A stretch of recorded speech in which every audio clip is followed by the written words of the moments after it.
Hi everyone, and welcome to another episode of Mrs. Ross Does Math. Today's lesson is on absolute value and the different ways in which we can see absolute value within a particular equation. So this is the first lesson in our second unit. This is Unit 2. Our topic for Unit 2 is all about greater than or less than, adding and subtracting positive and negative numbers, multiplying and dividing positive and negative numbers, exponents, and then we're going to weave our final way into order of operations. So absolute value is definitely really important when we're taking a look at how to add and subtract positive and negative numbers. So let's get it started. Our essential question for today is, how can I find absolute value of a number? Please make sure that you write this down, and please feel free to pause this video at any point that you need to. Okay, that's what this is for you to be able to learn at your own pace. Here we go. So when we talk about absolute value, we talk about absolute value as being defined as the distance between a number and zero. And most commonly, we are going to go ahead and see this on number lines. So I've got my number line right here. I have my negative numbers on the left of my number line, and I have my positive numbers on the right side of my number line. And that's what our plus and our minus is there for. So again, we've got our positive numbers over here. We have our negative numbers over here, and 0 is kind of like our home base. Okay. So, with this, if you could please take a moment and draw that number line, that is going to be really, really helpful for you. So once again, since we're talking about absolute value, it is the distance between a number and 0.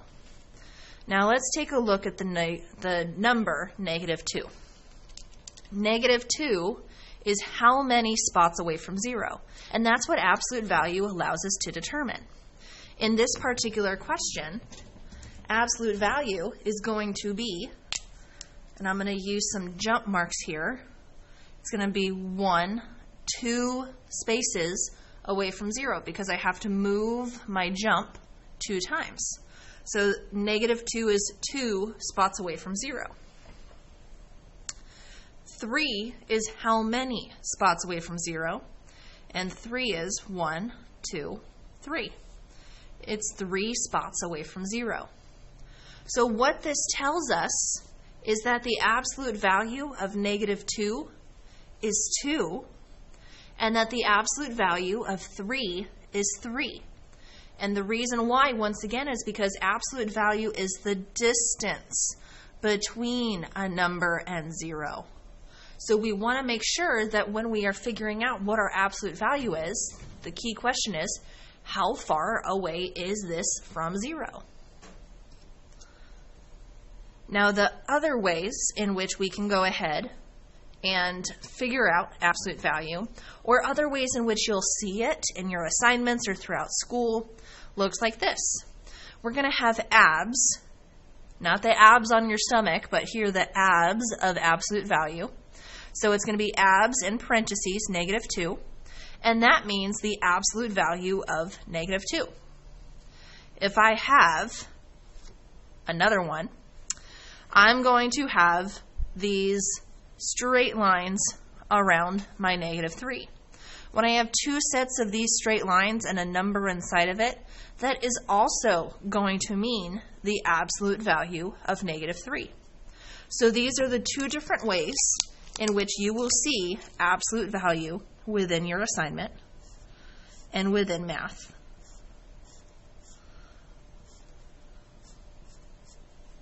Throughout the years. Okay? Now, when we talk about our assignment, you guys are going to be doing this assignment in Canvas, and you're going to be uploading it and sending it to me. And for this particular assignment, we're taking a look at this worksheet, Lesson 8. And again, our activity is Lesson 8, Understanding Integers. An integer happens to be a whole number. Okay? So when we take a look at this, if we take a look at questions numbers 1 through 6, it's asking us to find the opposite of each number. So what would be the opposite of 5? Negative 5. What would be the opposite of negative 9? 9. What would be the opposite of negative 1/3? Positive 1/3. Now, the one thing that sets us apart between positive numbers and negative numbers is when we just have the number 9, we assume that it is always going to be a positive number. However, with a negative, we have to put that minus sign in front of it, and that is going to be what indicates it to be negative. Next, number 7. It asks us to graph number 4 and its opposite. So let's fill this in. I've got 0, so then 1, 2, 3, and 4. Working backwards, I'd have negative 1, negative 2, negative 3, and negative 4. The whole point of a number line is if we were to fold this in half at the 0, our numbers would match each other. Only one side is positive and one side is negative. So we're going to graph the number 4. So I'm going to put a dot on the number 4. And now we're going to graph its opposite. Well, what would be the opposite of 4? You got it, negative 4. And that's all you would need to do on that particular question. When we think of number 8, we want to graph the following integers on the number line. Well, let's fill out our number line. So again, we've got 0, then 1, 2, 3, 4, 5, 6, 7, and 8. Whoop, got to pay attention to that. 6, 7, and 8. I did a common mistake there. All right, next, it'd be negative 1, negative 2, negative 3, negative 4. We got negative 5. So now negative 6, negative 7, and negative 8. Now we have to graph these particular numbers. We've got negative 6. I'm going to put a dot there. 7, put a dot there. Negative 3, put a dot here. And 1, a dot here. All right, number 9.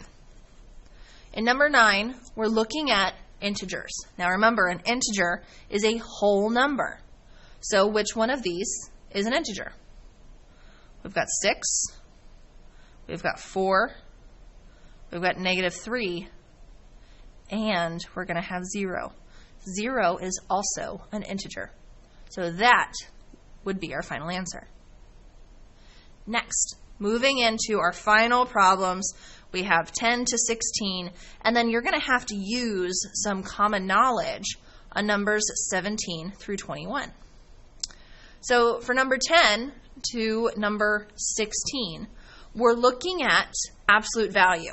So once again, what is absolute value? It's the distance between a number and 0. So here, what would be the absolute value of negative 11? Or how far is negative 11 away from 0? It's 11 spots. So our answer would be 11. And we're going to do that with the following questions. Now, with numbers 17 through 20, you are going to write an integer to represent an equation. Now remember, an integer is a whole number. So here, an elevator stopped 46 feet above ground. If we're 46 feet above, is that going to be positive or negative? Above tells us that it is positive, so we're just simply going to write 46. If Katie climbed 250 feet in elevation, if she's climbing, she's going up, so would that be positive or negative? It would be positive, so that would also be 250. Now, Carl owes his mom $12. If you owe someone money, is that money that you have? No. So in this case, Carl's going to have negative 12. And then lastly, number 20. The record low temperature in Portland, Oregon is 3 degrees Fahrenheit below 0. If we're below 0, is that going to be a positive or negative? It's going to be a negative. So our answer would be negative 3. Now, finally, on that number line down here, you are going to have to tell me what each one of these points are. So what is P, what is M, what is N, what is Q, what is K? Tell me what each one of those numbers are, and it'll probably be helpful if you were to fill in your number line as well. All right, now once again, if you guys have any questions at all, please send me a message, leave me a comment. I am here to help any way I can. Thank you so very much for watching. This has been Mrs. Ross Does Math.